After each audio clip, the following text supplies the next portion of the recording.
chicken, and chicken is really the only scheme that I've written in. So I wrote this in chicken using the PDF egg, and took me a few hours to learn what to do. Took me another couple of hours to work out how to make these snowflakes recursively draw themselves, and I've used it every year since, and it's been a massive time saver. So I recommend this. So that's just a bit about me. This is Nodium, which you all came to see. So you probably didn't want to see the console output, but basically we run our program, and then it comes up, and there's a REPL there for inspecting the web server while it's running. So you can do some debugging and look in the database and this kind of thing. Has anyone been to the Nodium website? Has anyone even heard of it before or looked up before? Okay, so this is us. What we're doing is we're building communication and collaboration tools for students. So let's say you're studying chemistry or something, and you're at university somewhere. Often you go and visit your lecturers, you send them emails, maybe you meet up in coffee shop with your friends and draw things on bits of paper and push them around the table and this kind of thing. And lots of universities have big learning management systems and virtual learning environments which try and bring this part of education online in the same way as you can go online and socialize with your friends on Facebook at any time. They're trying to bring this aspect of education online as well. And we find that one of the big missing pieces of this is actually that experience you have in your coffee shop with your friends, where you're drawing these diagrams. So you can't do this on the software provided in university, and you can't do this on Facebook or whatever.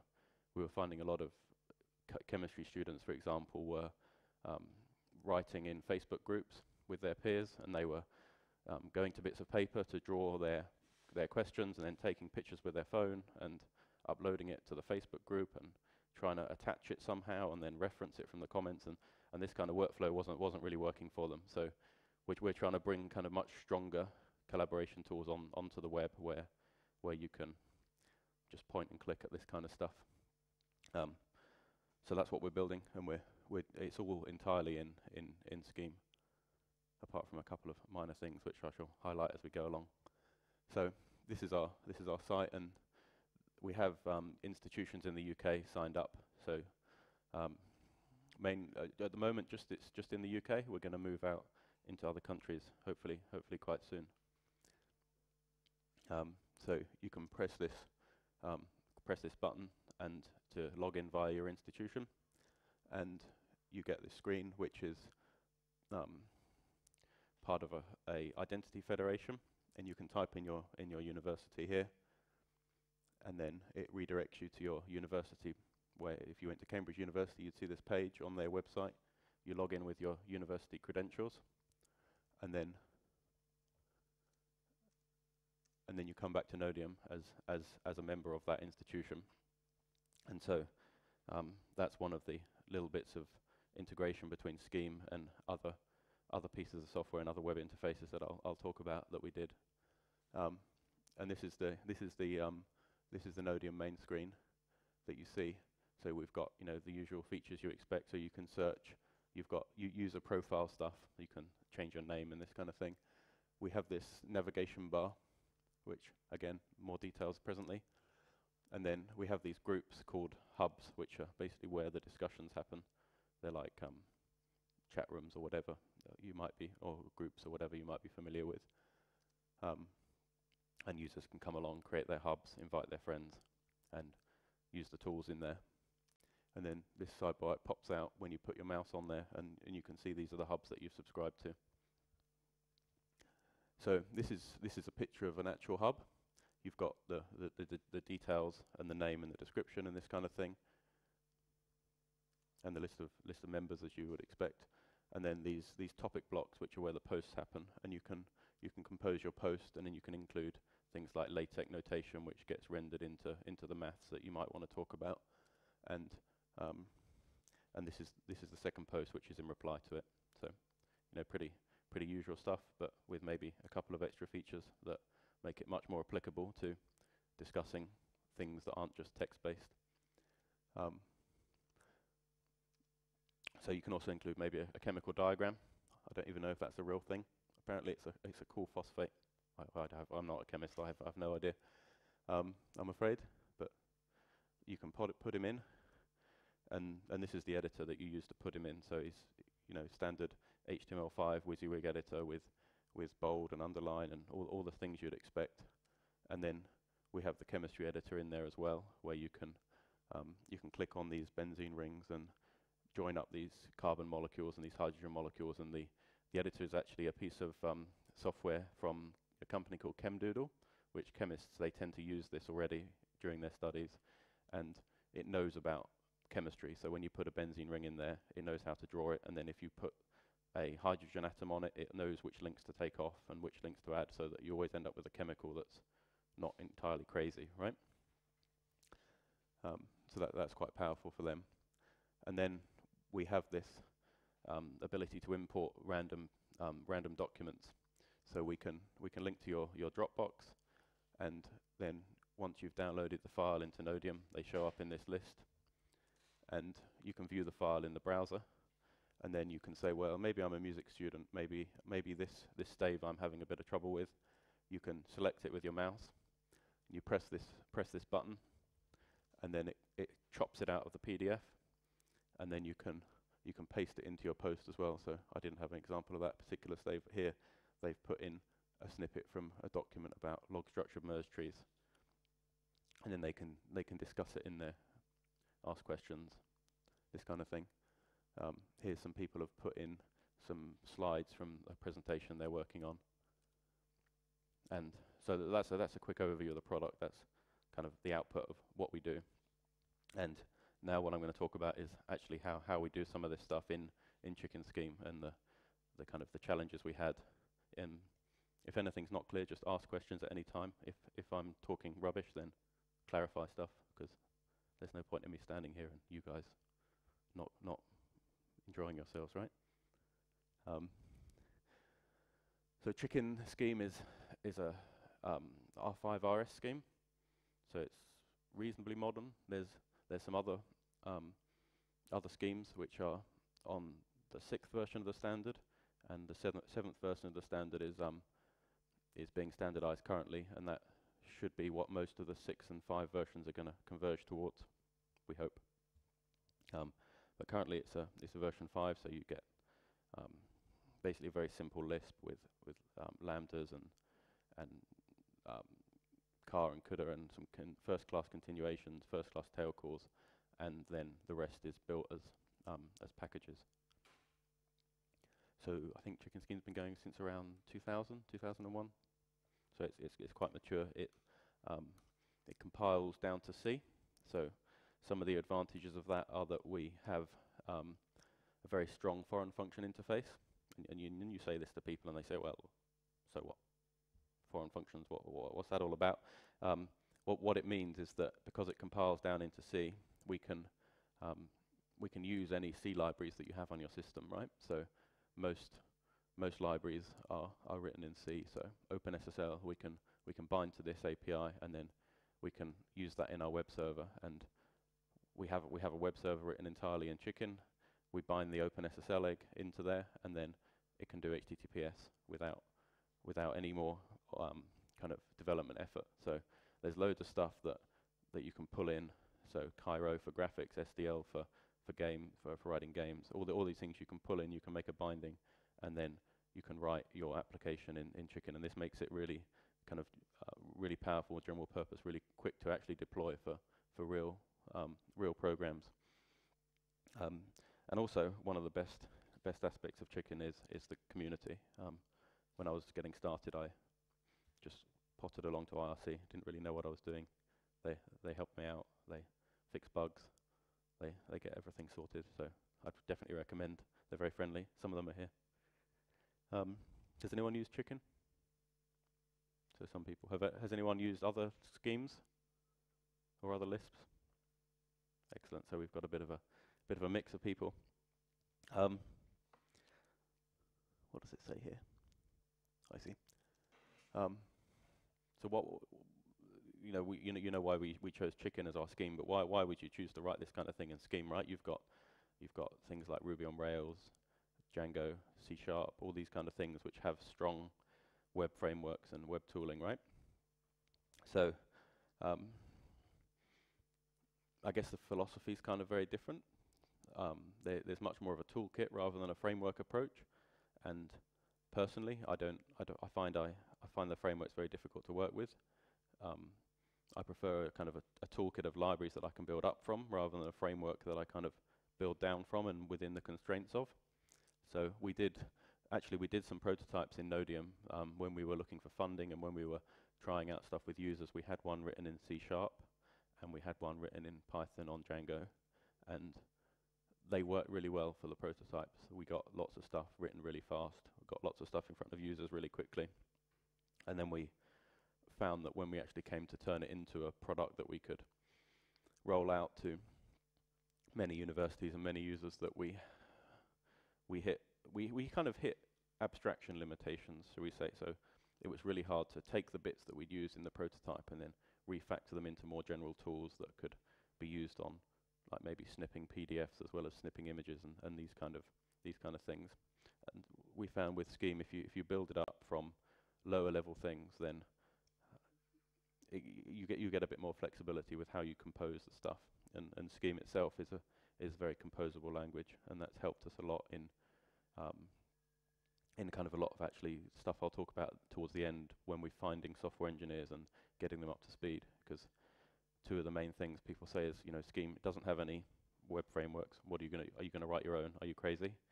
The answer is yes, we are going to write our own, and no, we're not crazy. Well, maybe we're crazy, but that's irrelevant. And how are you going to find people? Like, no one writes in Scheme, right? So you're not going to find any software engineers. And these things in practice turn out to be not as much of a problem as you might think. There's far bigger problems that you have when you're trying to build a product and get it in front of users.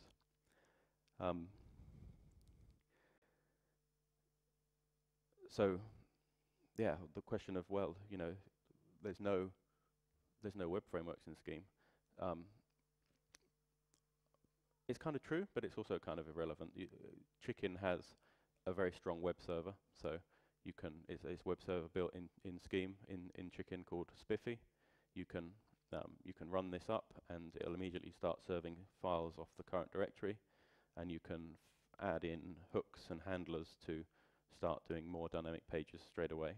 So that's pretty good. It's got a very strong set of kind of web tooling, if you will. It's kind of got very strong URI parsers, so you can take in URIs, break them up, recompose them. It does all the escaping for you, handles all the a lot of the security issues. I think all the security issues. We actually did have an injection bug, and it was entirely our own fault. We fixed it.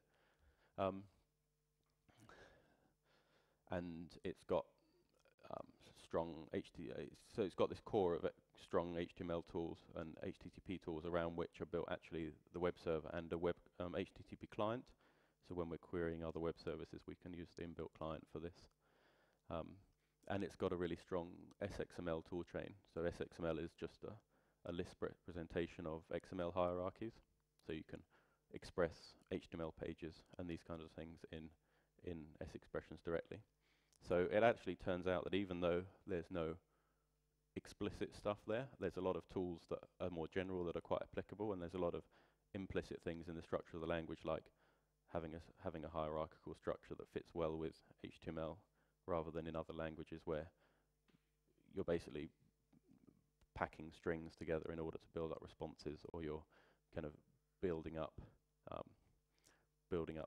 chains of procedures in kind of promise APIs and this kind of thing.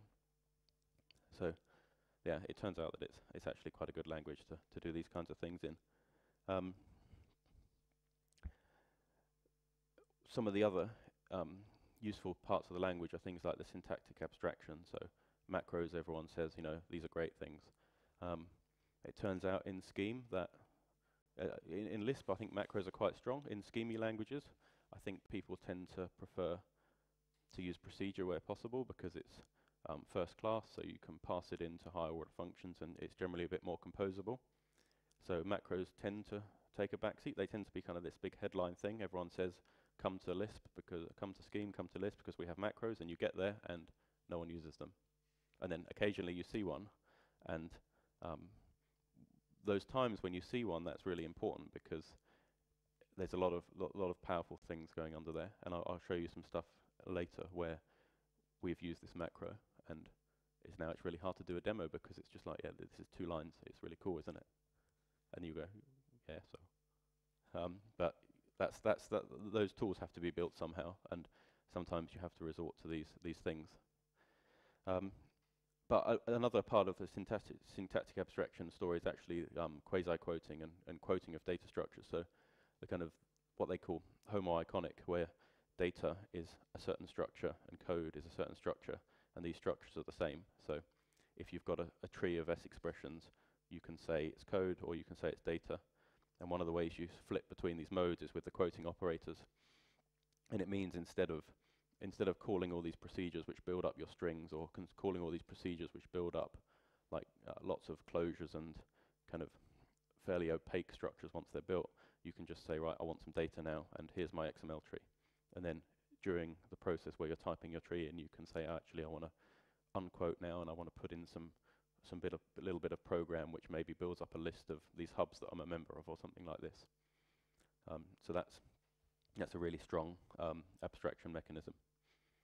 So a lot of our source code just looks like trees of pages that you're going to view on the site, and there's not really much else around it, which kind of keeps the places where you can put bugs fairly minimal. And I could talk about other great Lisp things, but you probably think I was crazy. Those are the main ones which make it a kind of a very strong language for doing especially web stuff where you've got a lot of hierarchy. So chicken is what we implemented in. What bits do we use? So there's units which are part of core, so that you've got the core language, and then around there you've got a load of inbuilt units that do things like TCP and ports and lists and this kind of thing. We use around 8 of those. And then there's this another set of packaging which is called eggs, and they're all the kind of modules that people build completely independently on top of the language. So things like the web server and the XML tooling and the HTTP clients and this kind of thing. We use about 20 of those, or 26 of those when I counted a couple of days ago, and about 4 of those we wrote ourselves and contributed back. And because this is an open source conference, I'll talk mainly about those. And we have 5 more internally, which either they're private because we haven't got around to releasing them yet, or they're private because they're just do something for our particular data or something like this. Reasons for keeping an egg private and releasing it are really way more complex than I thought they would be. I thought that you just kind of go along and wave your arms and say, how great, we're doing open source, aren't we cool? You can all come to our community. And it turns out that this isn't the case at all. A lot of the times you want to release the code because you had some need for it, but it's not really a core part of your work, and so you think maybe other people are going to be interested in this, and yeah, it's going to raise your profile and give you some PR. But other times you want to release the code, but you can't because of the way development cycles work. So maybe you've put a lot of effort into it, and it turns out that there's some bugs, and you need to fix them in a certain way. And if it's a private bit of code, you can fix them and get your product out and take a few liberties. And if you've already released this piece of code and you go back, sometimes you have to fix the bugs in more clever ways and take a lot longer about it. And if this is a piece of code that actually isn't a core feature of your product, but is a core part of your product, then it's really hard from a business perspective when there's just a few people and you're spending VC money. It's really hard to justify a lot of development effort on this piece of work, even though as programmers we know it's sensible, right? But I guess the effort you put in goes up exponentially when something's public because of expectations around the code quality. So it keeps you honest, but it limits your options in some respects, and so you've got to be really careful about when you release stuff and when you don't release stuff.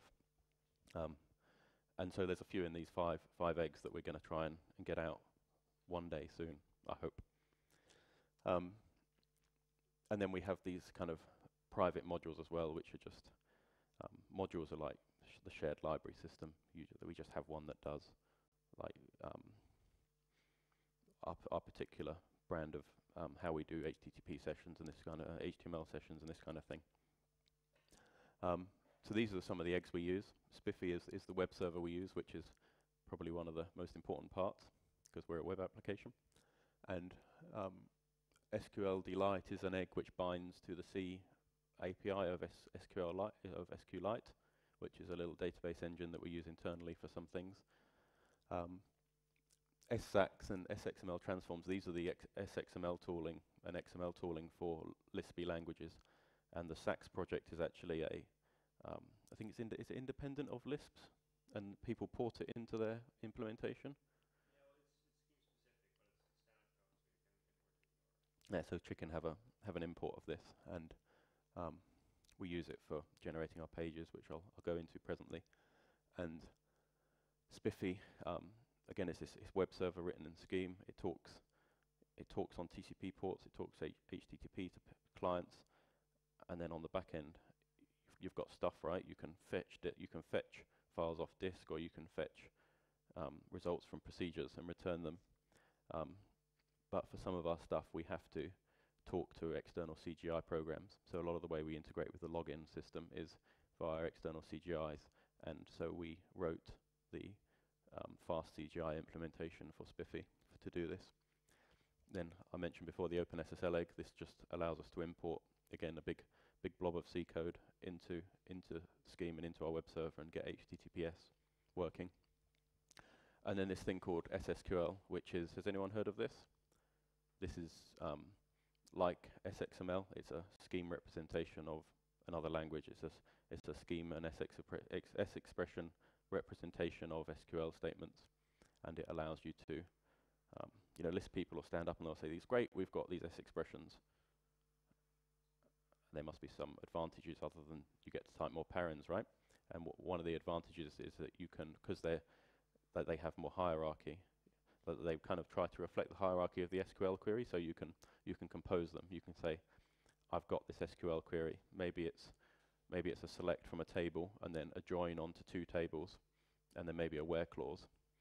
And you can say, well, actually, I want to scope this table, this actors table that I'm joining to. I only want to know about actors from the last 3 years.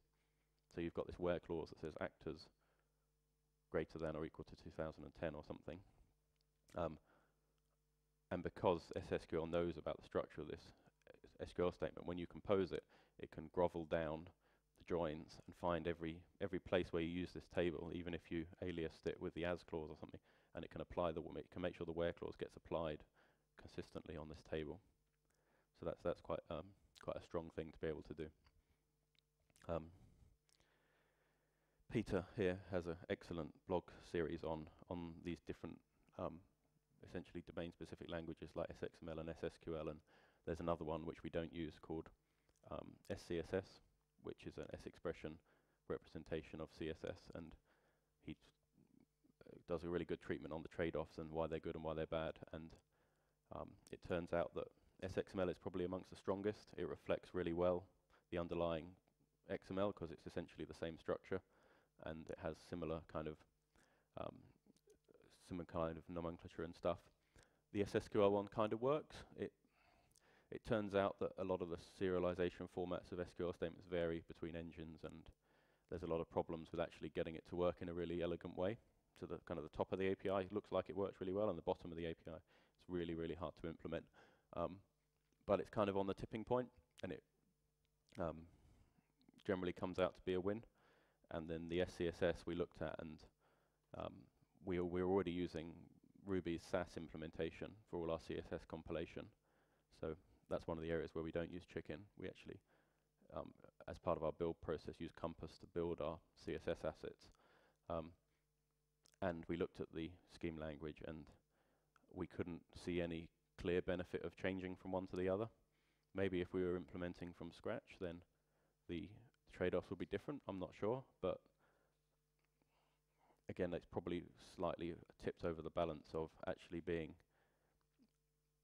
providing enough extra power for the extra kind of complexity you have of not using the native format of the thing that's in your browser. So you have to choose quite carefully these things. And maybe we made the right choice. Maybe we made the wrong choice. SSQL, it works, but we'll see. I don't know. So yeah, the other technologies we use, like I said, we use Compass in our build system, which isn't chicken, and we use this big piece of software called Shibboleth, which is anyone familiar with SAML? So SAML is Security Assertion Markup Language, and it's an XML application which things called identity providers and service providers use to talk to each other and exchange security stuff. And it sounds really complicated, but basically it just allows us to implement the functionality where people log in via their university. So we talk this SAML protocol to, or we need to talk this SAML protocol to all the universities, and they need to talk to us. And so Shibboleth is this piece of, it's C++ on our side. We run this C++ piece of software, and then it talks to our web server via fast CGI. And so we need to expose these SAML assertions. They come in via SOAP queries on a HTTP endpoint. So somehow we need to expose this endpoint to the world via our web server. So we have a fast CGI implementation which we put on a URL, and then it just shuffles the data to and from Shibboleth, and then eventually it inserts some headers into the page where we can see which user logged in and how they logged in. So that's kind of a big external integration that we've done using fast CGI rather than the foreign function interface or anything like this. It wasn't actually very difficult to get working. The fast CGI implementation, I just looked at the fast CGI spec and wrote that quickly in a few days and fixed a couple of buffer overflow bugs in Shibboleth where it turns out Shibboleth have an Apache module and they have some fast CGIs. I don't think anyone else uses the fast CGIs because they had some buffer overflows which made them not work if you try and log in twice and stuff. So that was, again, it's one of these interesting trade-off points of using prepackaged software, right? Because on the one hand, we turn around and we said, right, we're going to write our application in Scheme, and we're going to not use any existing languages with existing frameworks, and we feel comfortable with that. And everyone looks at you and says, but you know, there's implementations out there, you should use them, they're high quality, they work, loads of people have used them. And maybe you choose not to do that. And then you take a big professional piece of software like Shibboleth, which is maintained by a ton of like leading security experts and C++ experts around the world, and you think, well, you know, it's an external piece of software. SAML's really, really hard, and I'm not interested in implementing SAML. I just want to get the benefits of having these users be able to log in. So I'll take this piece of software off the shelf. And it turns out that the most difficult part of software engineering is integration between two things. If you know one thing and don't know the other, that's pretty hard. If you don't know either thing, that's seriously hard. And you can actually make a lot more mistakes gluing these things together than you can just sitting down and writing the little thing that you need. And the really interesting part happens when you start off with, oh, I just need this simple thing, and then it kind of grows, and suddenly you're well out of your depth, and I don't know how you have that experience. Sometimes I feel like I can make that choice, and sometimes I get it right, and sometimes I get it wrong, and I think that's basically what a lot of these conferences are about, where you come along and people tell you these rules they found out, and unfortunately, even though I've got a bit of experience, I have nothing more to add other than choose carefully what you build and choose carefully what you integrate with, especially if you're buying software, because you know it's an open source conference, so you expect me to say that open source is great and blah blah blah, but if you don't actually understand SAML or whatever, it turns out to be pretty difficult even if you've got the source. So you do need to be pretty careful about when you're buying software and when you're using free software and when you're building your own. So, enough waffle from me. We're building these pages and we're sending them out to the client. And I could show you one of those hubs or something where we've got the details widget. And it turns out that the details widget's pretty simple because it says the name of the hub and the description, and the HTML for it's about this long because we've got like curvy borders and all this kind of rubbish. So I'm actually going to use a different example, which is a example I built. So Waffle is our Waffle is our widgeting template, our widgeting system that we've built as an egg in Chicken, and it didn't stand for anything, but I think we decided that it might stand for widgets and forms for Lisp enthusiasts, something, which is slightly contrived, but it's also cool. And one of the things that I built in order to work out whether it was working and whether I was on the right track was this implementation of Helveticards. Helveticards is a set of CSS playing cards made by some chap whose name I forget. He'll be in a comment in a minute, so I'll credit him properly presently. But they're a set of HTML and a set of CSS, and you put them together, and you can make pages of playing cards like this for your game or whatever it is you want to make. And what I wanted to do was take this HTML and make a widget where I could say, you know, I want to make the 2 of clubs. Give me a playing card that's the 2 of clubs. And so when I'm writing my web app, I can just deal with the 2 of clubs rather than this big blob of XML.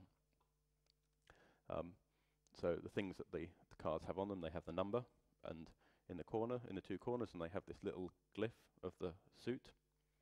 And then they have, in the middle, they have the suit again, and the number of times it's on there depends on what the rank of the card is. So the 2 has 2 of them, and the 4 has 4 of them, right? And if you look carefully, they're in slightly different places, so how do you make this thing go? The 2 has this one in the middle, and the 4 has nothing in the middle. So there's like 3 slots, 3 columns, and then the 5 has these 3 space like this, and the 8 has these 3 space like this with this one in the middle. But the 10 has a slightly different offset for the ones in this column. So it's not entirely trivial to just put these things, but hopefully we defer some of that to the CSS. And so this is basically what we want to write in our source code, right? We want a bit of data with this quasi-quote thing. We want a Helveticard, and so this is SXML. In SXML, you put the name of the element, your name of your XML element, and then you have, if you have an @ this isn't a valid XML literal, so we overload it and we say this is the attribute list. So the set of attributes that appear on your XML. So if you have an image, then you have src for the source equals, and that's the attribute, and those appear in this list. And so we want one of these Helveticards, and we want the suit to be clubs, and we want the rank to be a 2.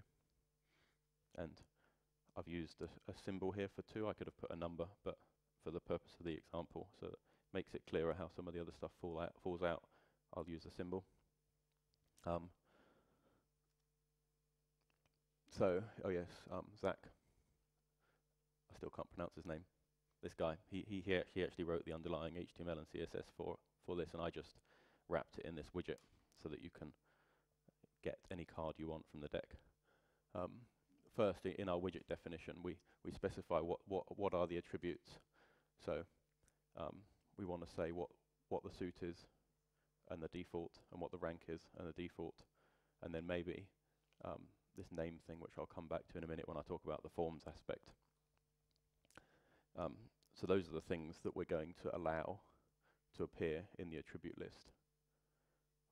Certain more complex widgets can also have kind of contents.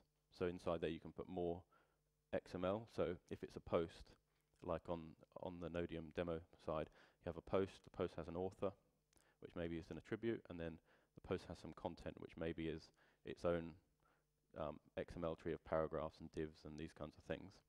And so the content is handled separately, like it is in XML. And then you have the markup section, which is essentially, because we're Lisp, right? It's essentially a little program, but it might not be. Who knows? When I evaluate these widgets, I read them in from files, so that you can put a file in a directory and say, this is my widget called Helveticard, and here's my implementation of it in this file. When I read these files in, I constrain the environment, so I just say, give me the plain R5RS environment. So the things you can put in here are reasonably powerful. You know, you can bind symbols, you can call Lambda to make procedures if you want, but you can't just get arbitrary parts of the API. So it kind of enforces a little bit of abstraction between your widget and your page layout. You don't want to, where to draw the line is really hard. A lot of web frameworks have templating engines which don't draw the line. And actually drawing the line is hard, but essentially you want this model where you've got these widgets and you compose your page out of widgets. But when you actually look at the details, maybe these, if you take it to too far, to too many extremes, maybe these widgets become just entire layout engines in their own right. And where to draw that line, I guess, is a matter of taste. So we give you a fairly empty environment, so you can't take too many liberties. And then when you want to take a liberty, you think about it, and if you want a symbol, you decide you really want a symbol, you can put it in the environment and make it available to the widgets to use. So we start off our markup by defining this thing called ranks, where we just have this A list. So an A list in Lisp is an association list, has a set of keys in the first position, and then a set of values in the rest of the list. And when you look up the key in the list, you get the rest of it. So if I looked up 2, I'd get this list containing this string with a 2 in it, and I'd get this list containing these symbols. Everyone's familiar with the symbol type, right? So a symbol is just this,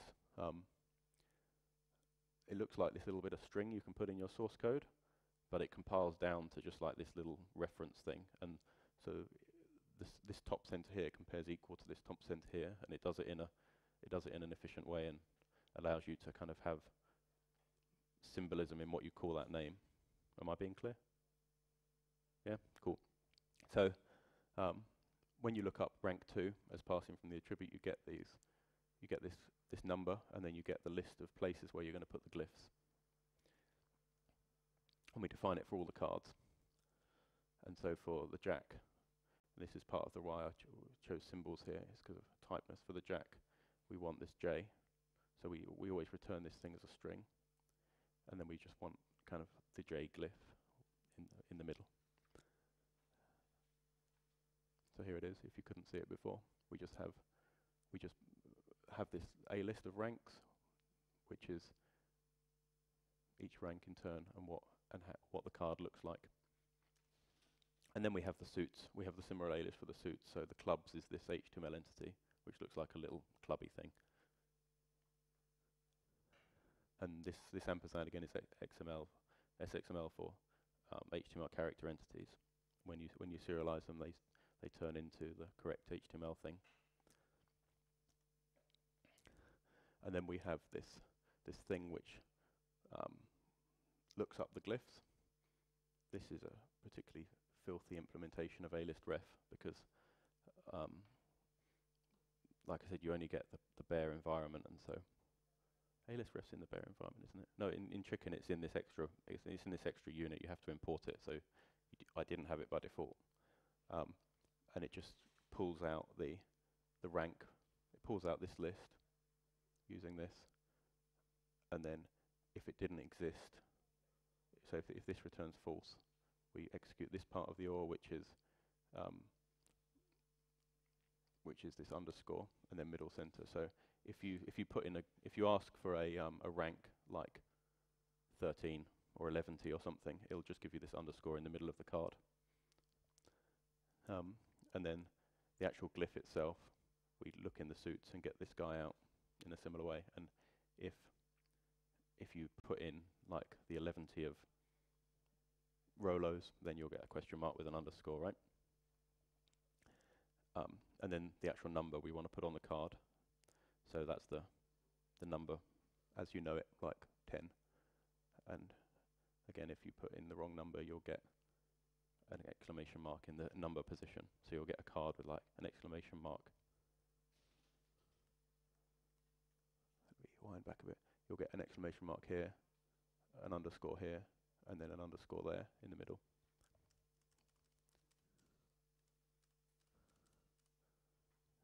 So that's the logic of the widget. And then we have the SXML template. And the way we do the actual templating is just by writing the data for the XML tree using this quasi-quote operator, so that when we want to splice in, say, the thing we looked up for the suit, we just unquote and we put it in, and then we put the rank in. And then this is the, here's our card. This bit comes from here. This is the div which goes in the top corner, which has the number and the glyph in. Then this bit here is the bottom corner with the number and the glyph. and then this bit in the middle just maps over all the glyphs that we got from the list and then puts them in the right position. So for 9,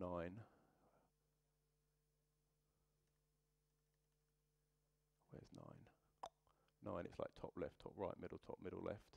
So top left, top right, middle, top left, yeah? So you get top right, top left, and then middle, top left. And it maps over all of them, putting in the right bit of XML for that glyph. And so you can write reasonably,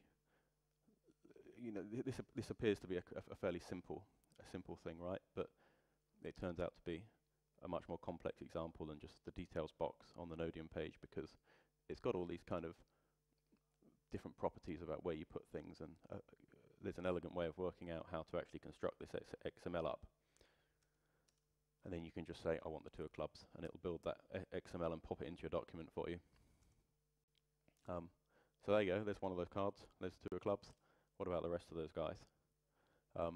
We want loads of them, right? So here, this is the entire handler for that whole page. So when you go to this /dex thing, here it is. That's what runs. And so we have this widget that describes the game page as a whole. So it gives you, if you've got an app that's got a certain look and feel with the toolbar and this kind of thing, you can define that in the page. And then we have a table on which we want to put the cards. So if you were going to extend the game, you can make this maybe a green table with like little corners and stuff. And then this is where you have to kind of make your decision about the factorization of your widgets. Because here we unquote, and then we run this procedure called render hand, and then we pass to that procedure this kind of the output of the shuffle deck, and we pass a deck in. And these aren't widgets, but they're probably procedures that do return widgets.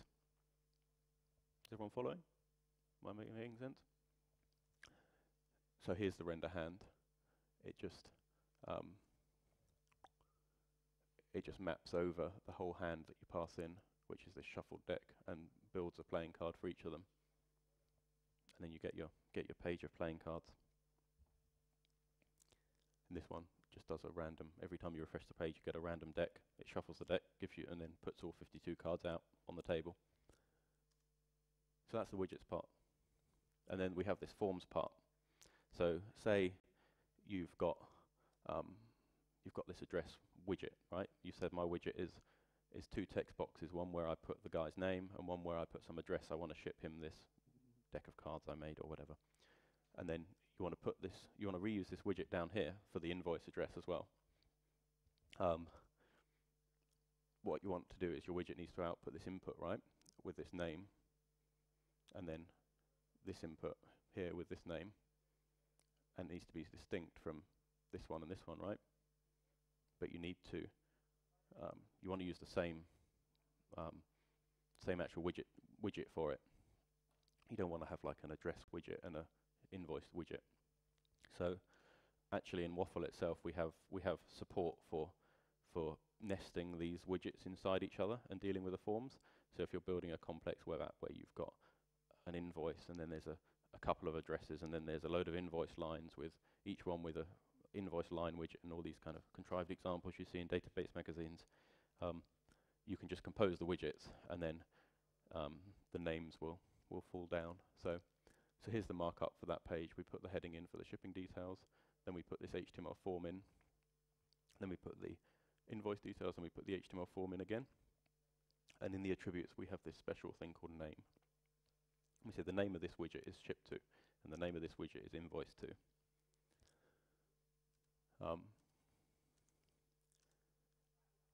Then the widget itself has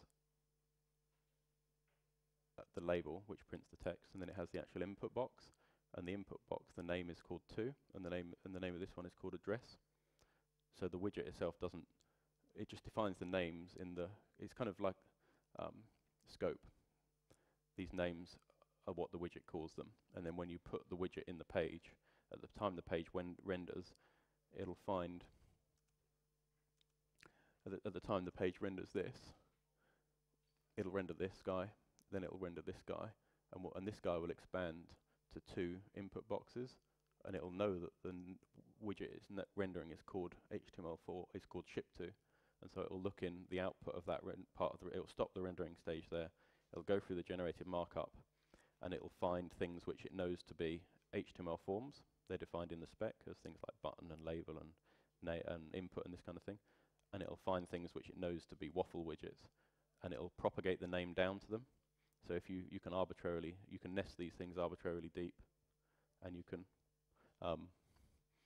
and the names will just short sort themselves out, and then when you get the form post on the other side, you can pick them apart again and work out which parts corresponded to which buttons and this kind of thing. So that's how we do the forms aspect. The CGI handler I spoke about already, we just use it to integrate to the Shibboleth login system. And they send us XML and SOAP and stuff, and we pass that through to the C, and then it passes us back who the user is. Web API, so I showed you the bit where you can add your Dropbox, and then you can import the file and take the snippet out of it. So it turns out that you need quite a lot of infrastructure for this. There's this thing called OAuth, which you're probably all familiar with, but basically there's a service provider like Dropbox, and there's a user, and then there's us. And the user wants to upload their files to Dropbox, and then tell Nodium to download them from Dropbox, right? So the user wants to tell us, to tell Dropbox, to ask them whether they're allowed access to the Dropbox, and then they tell us they are. And so next time when they come along and tell us that they want to download a file from Dropbox, we can just get it directly. But that's essentially what OAuth is, right? So again, one of the downsides of using Chicken is that there's none of these excellent OAuth implementations that everyone else has done for years. So we had to write one, and it took me a couple of days to read the spec, and it took me a couple of days to do a design, and then it took me about a day to actually implement the thing, because it turns out it's not actually that complex. It took us a little bit longer to then do OAuth 2. So probably we've spent 2 weeks in total, maybe a little bit more than 2 weeks, to write an OAuth implementation for OAuth 1, 1A, RFC of 1 and 2, and some variants of 2, which everyone uses, because it turns out that standards are great. But what the API gives you is it allows you to define a service provider. So you say make OAuth service provider, you say which protocol they use, and then you say the 3 HTTP endpoints they use for that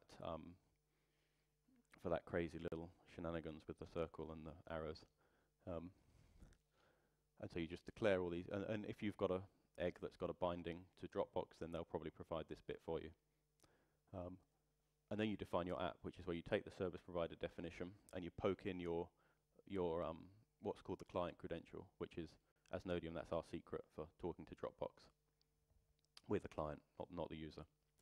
And so then you get a Dropbox app out, and then somehow you do the dance. There's APIs provided to do this dance, but they're a bit boring, so I won't go into detail about them. And you end up with a user credential. And then you can say, with something is kind of an idiom in schemy languages where you say, where you have some kind of special environment that the enclosed procedure executes in. And with OAuth, you give it your Dropbox app with your service definition and your client credential in it, and you give it the user credential, and then you give it a procedure to execute. And this procedure, call with input request, usually comes from the Chicken HTTP client, and it'll fetch this URL for you and give the body back to you as a string. When you're inside this OAuth argument, it overrides this call with input request, and it makes it, first it signs the request in the way specified in the Dropbox app, and then it does the call through to the HTTP client, which gets the result. So you can just wrap your whole program in with OAuth, the credential, and then every time you make a request to a web API, it will sign the request for you, and you don't have to worry about this anymore. And then this call with input request takes a URL, and it takes a writer. So if you're doing a post and you want to send some data, you can write it there. And then it takes a reader, and here we just read the string, read the whole string, and there you go. It gives you this stuff, this JSON back. And this is whatever structure that Dropbox say in their documentation you get for when you call the account info API. So that's the OAuth part. And then we have this thing called REST bind, which is for binding to not just REST APIs really, but any kind of HTTP API. As you saw here, you've got to, if you want to make a call to this endpoint, you've got to call it with the HTTP client and pass in these things, and then it returns you something that you don't really know what to do with, right? This isn't useful. This is a string that you've got to pick apart somehow and read it with a JSON reader and maybe turn it into another more internal data structure like an S expression or something, or a record or something like this. So we have this thing called define method, and it works a little bit like any kind of procedure definition in Scheme. You tell it the name of the procedure, and you tell it the argument list. The keyword arguments get put in the query string, and so if you look in the Dropbox reference, they tell you that if there's this one in the query parameter, you can put locale that says what language you want the reply in. So we bind that, then we tell it the URL, then we pass in a writer. So if we're implementing the file upload API, we pass in something that actually sends the contents of the file there, and then we pass in a reader which reads the response, which, as you saw, was it was JSON. So we have this read JSON procedure defined somewhere which takes that and then turns it into an S expression we can pick apart, and then that's all the bits I've just shown you. And then this is the reply we got before, and this is the request we did before, and now we've bound this API. We can just say with Dropbox call account info, and then that will, if you call this with the pretty printer, it will return you an A list, and you can pick this apart with your usual A list ref or whatever tools you want to pick it apart with, put it in databases, all this kind of thing. And you just work through the Dropbox implementation, and you you work through the Dropbox API, you implement binding for all of their procedures that they define, and then you've got a low-level binding, and this takes about, I think this was 500 lines, of which 450 were comments, about which part was like the URLs to the Dropbox documentation and this kind of thing, and the rest was just this procedure name, these are the arguments, here's the endpoint, bind me an API. And so at Nodium we wrote this thing for binding to these REST APIs, and it works nicely with the OAuth binding that we wrote. You can put them inside there, and it'll sign all the requests for you. So that's quite a lot of the technical stuff. Can I have 5 more minutes?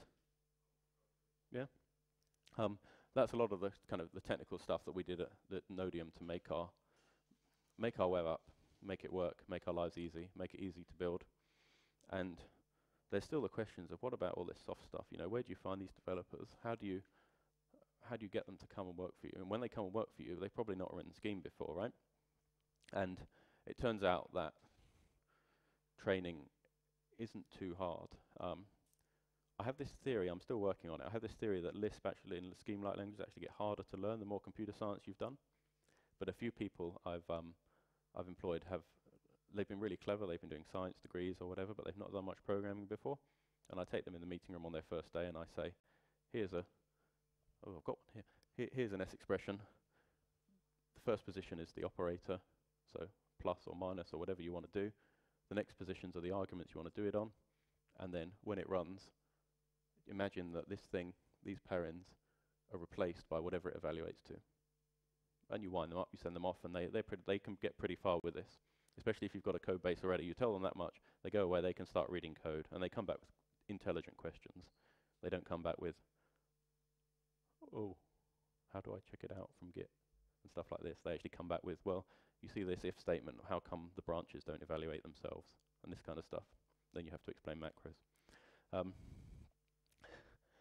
So that works pretty well. Also, because of the structure of the language, it's just expressions, and so you can put anything anywhere. Once you've got something that does something, enclose it in parentheses. It's probably enclosed already, and you put it somewhere, and it does the same thing as if you put it somewhere else.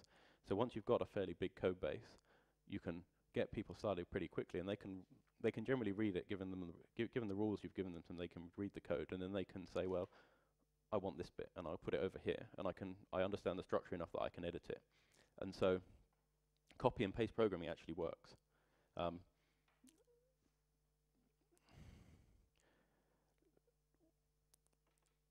in other languages, you have like it kind of trips you up. You have all this extra syntax. You need to worry about whether you put the semicolon or the closing brace and this kind of thing. And you spend, I mean, it's trivial stuff, right? But you actually, as a programmer new to a language, you spend a lot of time worrying about that. And I think in Lisp, if you're writing from scratch, certainly when I wrote my first program, I spent a lot of time worrying that all my parents were closed. But if you've actually got a working code base and you throw someone into it, they can actually get stuff to work and they can change stuff and they don't have very many compile errors, it turns out. And this was actually quite surprising to me. Other pains we have deployment pains. There's some bugs in chicken deploy where it doesn't traverse the dependency tree. So we actually just install chicken on our live site and build it from source there. And that kind of works for now, but we're not going to grow to millions and millions of machines like that. So we need to go back and do all that deployment stuff. But again, as it's actually a compiler, and it compiles down to a binary, which is the web server, because we have our own web server. It's all self-contained. So at some point we just build it, and then we put a binary somewhere, and we can use quite a lot of simple things like OS package managers to install it, rather than having to worry about having a server that we inject some stuff into and all this kind of craziness that you get with interpreted languages. So we have pain there, but hopefully it's pain because of bugs, not pain because of fundamental issues. What else do I have? Oh yeah, the other issue we had with new people. My co-founder had never written Lisp before, and I'd only ever written this Christmas cards app. And I showed him this waffle thing that I was planning, and he came to me and he said, "Yeah, this isn't going to work. Maybe I can deal with it, but designers are going to be very sick if you show them this and make them learn this foreign alien syntax." So we started working on this widget explorer where it's a web page that renders the widget, and then it gives you the SXML and it gives you the XML, and you can edit. The idea was you can edit the XML and it will back propagate it and then re-render the widget, so you can kind of have this interactive widget editor. And we got about halfway through this, and we ran into an issue where in the SXML you can have these quoting and unquoting, and then when you render it, you put in a variable name for that. For all those substitutions, you put all the substitutions in, and it turns out that you don't want to render it, you want to serialize it in some other way. But it turns out if you serialize it in some other way, you have all these unquoting things which you can't represent in XML. You can't serialize it back again. And I'm sure there's a way, but by this time I was scratching my head one morning, and my co-founder said to me, "Oh, it doesn't matter, we don't need it anymore. I'm okay with these parents now." So I think it takes maybe a week or two to kind of get over that first hump, but if you persevere, then it's one of these things that people fly as a flag, like macros, and it turns out to not really be that relevant. So yeah, that's me, that's Nodium. If there's any questions?